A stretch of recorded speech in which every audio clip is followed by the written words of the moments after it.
तो आज की क्लास में अपन डिस्कस करते हैं एसए 710 जिसका नाम है competitive financial information. Exam point of view से काफ़ी इजी है। इस वीडियो के अंदर आपका 100% टॉपिक कवर हो जाएगा। ठीक है, कंपेटिटिव फाइनेंशियल इन्फॉर्मेशन को अपन दो कैटेगरी के अंदर डिवाइड करते हैं। पहला होता है कंपेटिटिव फाइनेंशियल स्टेटमेंट, सेकंड होता है कॉरेस्पॉन्डिंग फिगर्स। अगर कंपेटिटिव फाइनेंशियल स्टेटमेंट्स है तो इसका क्या मतलब होगा, ऑडिटर अपना ओपिनियन क्या कर रहा है ईच, यानी कि अगर फाइनेंशियल स्टेटमेंट्स 2 साल के लिए ऑडिट हुए थे, फॉर एग्जांपल 31 मार्च 2024 एंड 31 मार्च 2025। देखो कभी कभार क्या हो सकता है, ऑडिटर को बोला जाए, ठीक है, मैनेजमेंट हो सकता है ऑडिटर को बोले कि हमको क्या करना है, सिर्फ करंट ईयर के फाइनेंशियल स्टेटमेंट्स ऑडिट ही करवाने हैं, लास्ट ईयर के भी हमको फाइनेंशियल स्टेटमेंट्स ऑडिट करवाने हैं।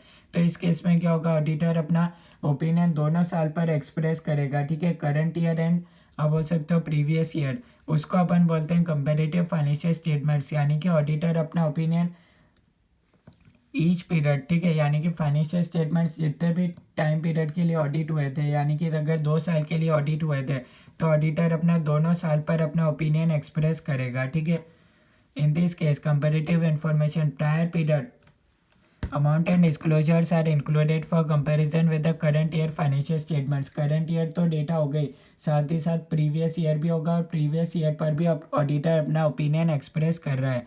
If audited, auditors opinion refers to each period for which financial statements are audited। Corresponding figures वाला केस है, तो इस केस में क्या होगा, ऑडिटर सिर्फ अपने करंट ईयर फाइनेंशियल स्टेटमेंट्स जो ऑडिट हुए थे सिर्फ उस पर ही अपना ओपिनियन एक्सप्रेस कर रहा है। आप बोल सकते हो करंट पीरियड ओनली, आप बोल सकते हो उस पर ही ऑडिटर का ओपिनियन रहेगा। Amount and disclosures are included as a integral part of current period financial statements, they are intended to be read only.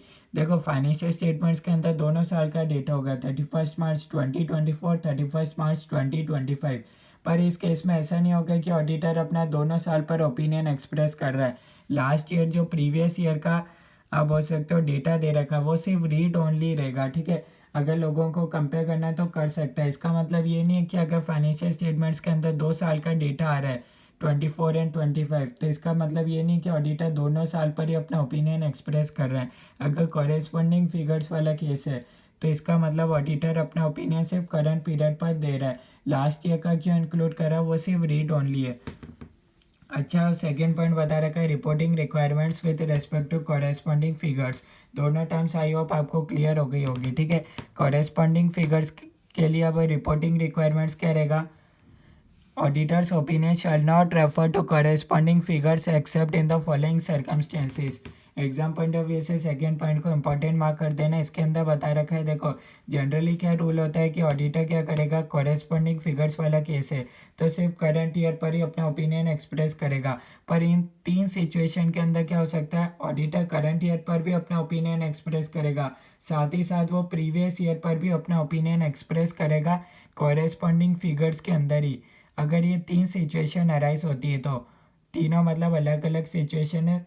और आप बोल सकते हो if the previous year audit report contains other than unqualified opinion.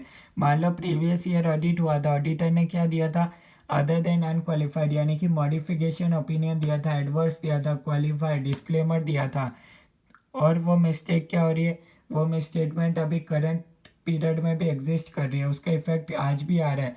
तो उस case में क्या करेगा, ऑडिटर प्रीवियस ईयर पर भी अपना ओपिनियन एक्सप्रेस करेगा। ठीक है, कि उस वजह से उसको क्या करना पड़ेगा, करंट ईयर पर भी अपना ओपिनियन मॉडिफाइड देना पड़ेगा, क्योंकि लास्ट ईयर की मिस्टेक करंट ईयर में भी कंटिन्यू हो रही है।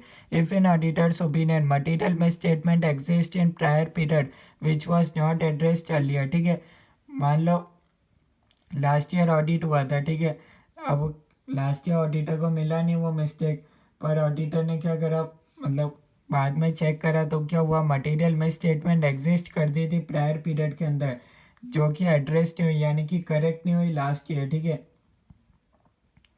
लास्ट ईयर अगर वो मटेरियल मिस स्टेटमेंट करेक्ट नहीं हुई तो कहीं ना कहीं आप बोल सकते हो अगर करंट ईयर के अंदर वो फाइंड हुई जिसका इम्पैक्ट आप बोल सकते हो प्रीवियस ईयर की वजह से आ रहा है, तो कहीं ना कहीं आप बोल सकते हो उसके अंदर भी ऑडिटर को लास्ट ईयर पर अपना ओपिनियन देना पड़ेगा। ठीक है, if prior period financial statements are not audited then he should obtain sufficient and appropriate audit evidence regarding opening balances. ठीक है, अगर प्रायर पीरियड यानी कि लास्ट ईयर ऑडिट ही नहीं हुआ था तो इस केस में भी आप बोल सकते हो ऑडिटर्स का opinion current year and previous year दोनों पर रहेगा। ठीक है,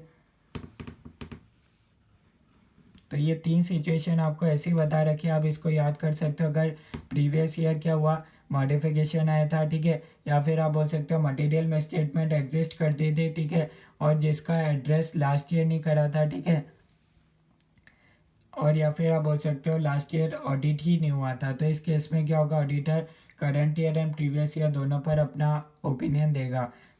थर्ड पॉइंट बता रखा है, with respect to comparative financial statements auditor का क्या रिपोर्टिंग रिक्वायरमेंट रहेगा।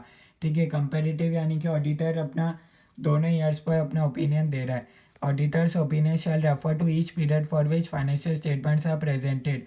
Following is an important case regarding comparative financial statements. अगर ऑडिटर कंक्लूड करता है कि मटेरियल में स्टेटमेंट प्रेजेंट थे in previously audited financial statements and his opinion differs from the previous year statutory auditor, यानी कि for example last year किसी और ने ऑडिट करा था, फॉर एग्जांपल आप बोल सकते हो 31 मार्च 2024 के दिन ऑडिट हुआ था, ठीक है, उस मतलब किसी और ने ऑडिट करा था।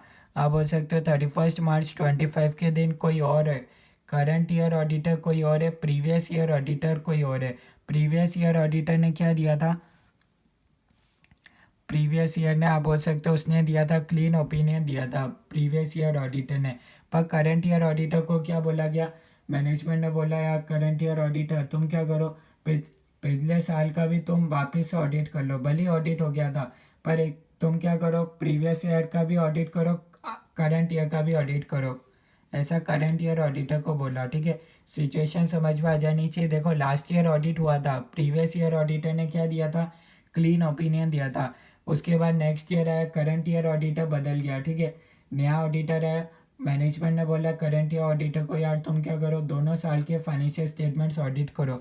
तो करंट ईयर ऑडिटर ने क्या करा, लास्ट ईयर का भी करा, करंट ईयर का भी करा।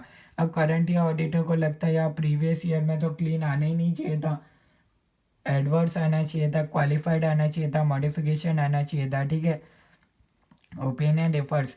तो फिर इस केस में उसको क्या करना पड़ेगा, रिपोर्ट करना पड़ेगा। अगर ऐसा डिफरेंस आता है तो मैनेजमेंट को बताना पड़ेगा कि ये आखिर करंट ईयर ऑडिटर को क्यों लग रहा है कि प्रीवियस ईयर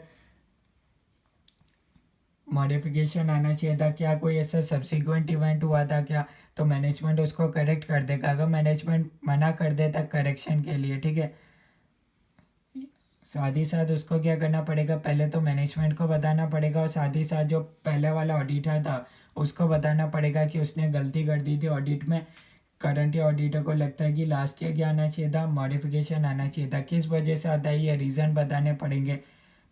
अच्छा, reasons for difference in opinion कहाँ आएंगे, ओएम पैरा के अंदर आएंगे, करंट ईयर के अंदर। And if previous year financial statements अगर मैनेजमेंट मना कर देता कि हम तो नहीं बदलेंगे, एक बार इशू होगा ना, इशू रहने दो, गलत है तो गलत ही रहने दो, कौन देख रहा है। And new audit report is not issued by predecessor auditor, जो पहले वाला ऑडिटर था वो भी आप बोल सकते हो इग्नोर कर देता है मिस्टेक को, तो फिर क्या होगा, करंट ईयर ऑडिटर ये बात को करंट पीरियड ऑडिट रिपोर्ट के अंदर लिखेगा। ऑब्वियसली जो नया ऑडिटर है वो क्या करेगा, पहले वाले तो चेंज नहीं कर सकता, जो करंट ईयर की ऑडिट रिपोर्ट बनेगी उसी के अंदर लिख देगा कि लास्ट ईयर किसी और ने ऑडिट करा था, उसका ओपिनियन अलग था, मेरा ओपिनियन अलग है। कहाँ लिखेगा, ऑडिट रिपोर्ट के अंदर, ओएम पैरा के अंदर लिख देगा। ठीक है, फोर्थ पॉइंट अपने पास आता है reporting treatment common for both. अब देखो चाहे कंपेरेटिव हो चाहे कॉरेस्पॉन्डिंग हो, कुछ बातें तो आएगी। अगर क्या है इनिशियल ऑडिट एंगेजमेंट का केस है तो कहाँ आएगी, ओएम पैरा के अंदर आएगी। इनिशियल ऑडिट एंगेजमेंट का केस है तो बताना पड़ेगा कि लास्ट ईयर ऑडिट किसी और ने किया था, उसका ओपिनियन क्या था, किस दिन ऑडिट रिपोर्ट था, वो डेट बतानी पड़ेगी। फिफ्थ पॉइंट आता है audit procedure regarding comparative information. ठीक है, ताकि क्या ऑडिट प्रोसीजर रहेगा regarding comparative information, determine whether financial statements are as per applicable FRF and whether such information classified appropriately, वही देखना पड़ेगा। ठीक है, कंपेरेटिव यानी कि दोनों साल का ऑडिट हो रहा है तो ऑडिटर को देखना पड़ेगा क्या financial statements as per applicable FRF है क्या, कंपेरेटिव इन्फॉर्मेशन क्या वो क्लासिफाइड अप्रोप्रिएटली हुआ था क्या। इवेल्यूएट करना पड़ेगा क्या comparative information agrees with amount and disclosures presented in prior period. वही प्रायर पीरियड के अंदर सेम अकाउंटिंग पॉलिसी थी क्या, कहीं ऐसा तो नहीं कि लास्ट ईयर कुछ और अकाउंटिंग पॉलिसी थी, करंट ईयर के अंदर कुछ और अकाउंटिंग पॉलिसी है। अगर चेंज हुआ था तो क्या वो प्रॉपरली प्रेजेंटेड डिस्क्लोज अकाउंटेड हुआ क्या। साथ ही साथ वो मैनेजमेंट के साथ क्या कर सकता है, रिक्वेस्ट कर सकता है